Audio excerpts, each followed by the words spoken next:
Hello, friends and knife nerds. This is a closer look at the Spyderco Smock. Let's have a peek. I have wanted this knife for a while. A Spyderco button lock. I said, yes, I've wanted this. I'm going to go get this. So what I like is they put in bubble wrap instead of just a piece of plastic, which gives the knife a little bit more protection. Ooh, yeah. That is cool.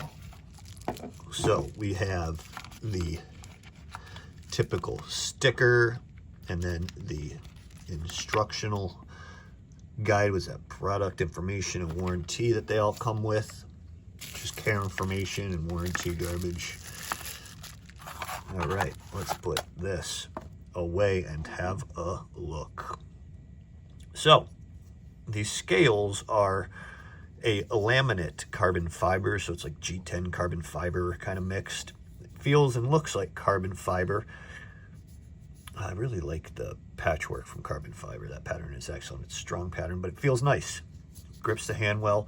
Has a pretty cool look to it. I like the circular divots in the pivot. That looks cool. The pocket clip, that giant Spyderco pocket clip is there. It is reversible and non-deep carry. You got a lanyard hole here and a blade hole that is obvious. So this is a back flipper. Let's test out this action. Ooh, that's crisp. Let's try the blade hole. Nice and smooth. I do like that action. And look at that blade. That's beautiful. S30 steel, excuse me, S30V. I almost said S35VN, but CPM S30V steel. Really nice hollow grind.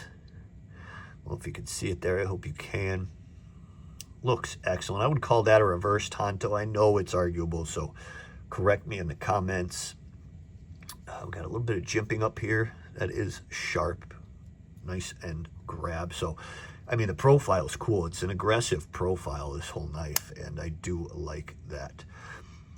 We got steel liners. The standoffs are kind of the barrel-shaped standoffs there, aside from the lanyard hole. And it looks great. Let's see the ergonomics, how that feels in hand. So if we pull back, that is nice and comfy. There is this contouring of the sides of the knife that really, the hand fits very comfortably around, and you could choke up and really get in there with that nice finger choil. That feels good. So one of the things that really attracted me to this was the button lock, a Spyderco button lock, but it's not a typical button lock where there's a crossbar that you push in, or not a crossbar, excuse me, there's a button you push in, and then that releases a mechanism. And this is actually a liner lock, and you can see it right here as I push. That is cool. That is excellent. So that's nice and secure. Check out that lockup. We got lockup for days there. That's nice and solid. Usually it just comes to the edge, but that is full lockup, complete liner lockup. So you can see that. Beautiful deployment. And then we compress the liner with a button, and we can then close the blade. There is not a lot of room on the side between the liners there. That's cool. Perfectly centered, and it has to be, because there is no room for error there. I do like that. I appreciate that kind of fit and finish touch. That is really smooth. That's a fun blade. Really cool. So, hey, let's check out the weight here. What do we got? What do we got? You weigh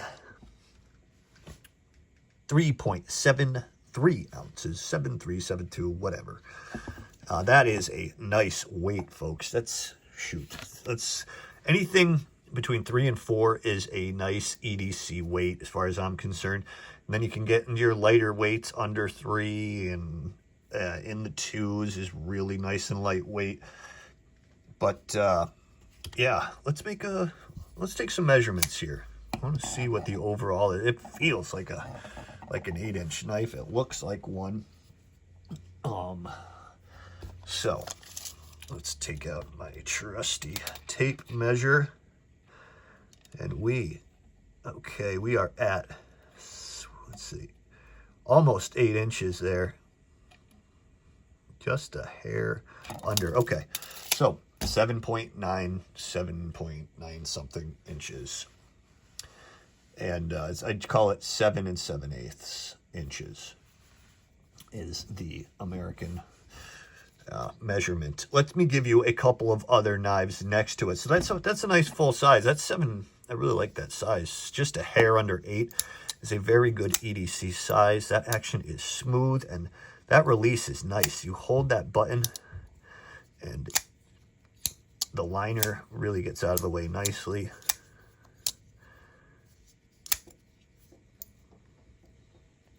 Fall shuttiness, not so much, but it gets out of its own way. Now you can see something I kind of noticed. Once it's deployed, it's not perfectly centered, the button lock, but it sits perfectly centered there. And once deployed, it's kind of off to the right here in the downward spot. So that's just the way. That's because the pressure doesn't put even pressure when a liner lock, because you can see the liner lock is clearly at an angle. It's not a, so that's putting the button at an angle, but no matter, it still feels really nice. Locks up nicely. So here, let me make a few blade comparisons for you. Let's put a couple of Spydercos out there. Man, I love this blade. The Manix 2. I have been using this so much lately. I have just really been enjoying the Manix. I changed it out and I put the lightweight spring on it, and I love it. And let's put out the Paramilitary 2 so we can get some size comparisons, pivot to pivot. Well, that's it. That's a Spyderco. These are all just about the same darn size. It is actually a little bit, I want to say a little bit smaller than the 2, but it is pretty much exactly the same as the Manix as far as length goes. Paramilitary 2 is a nice large knife. It's got almost another ½ inch on it. So, yeah, really very cool knife. Spyderco Smock. What a beauty. I love speed holes, folks. 1, 2, 3. That really, man, with that airflow, that deployment is super quick. Very cool. All right, folks. Thanks very much for tuning in, and I will see you next time.